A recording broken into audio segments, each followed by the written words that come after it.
வணக்கம். வால்பாறை இன்று ஒரு சுற்றுலா தலம். ஆனால் முன்னொரு காலத்தில் அது ஒரு வாழ்வியலுக்கான பிழைக்க சென்ற ஒரு இடம். வாழ்வியல் இல்லாதவர்கள் அங்கு சென்று அவர்கள் தோட்ட தேயிலை தொழிலாளர்களாக வாழ்க்கையை ஆரம்பித்த இடம். எங்கு செல்கிறோம், அந்த இடம் எப்படி இருக்கும் என்று தெரியாது. The road not taken, Robert ஃப்ரோஸ்ட் அவர்கள் எழுதிய போயத்திற்கு ஏற்றாற் போல எங்கு செல்கிறோம் என்று தெரியாமல் ஏதோ ஒரு முன்னேற்றத்தின் பாதையில் மட்டும் நாம் செல்கிறோம் என்று சொல்லி இந்த இடத்திற்கு காலடி தடமாக நடந்தே வந்திருக்கிறார்கள்.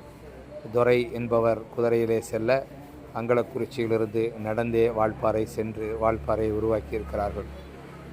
அன்று இப்பொழுதும் அந்த வால்பாறையில் இருக்கக்கூடியது ஆனமலை 56 எஸ்டேட் என்று சொல்லக்கூடிய இடத்தில் எல்லாம் நம்மளுடைய மூதாதையர்கள் காலடி படம் பட்ட இடமாக இருக்கிறது. ஒவ்வொரு இடத்திலும் இன்று நாங்கள் காரிலே செல்லுகிறோம். வாழ்க்கை தரம் உயர்ந்த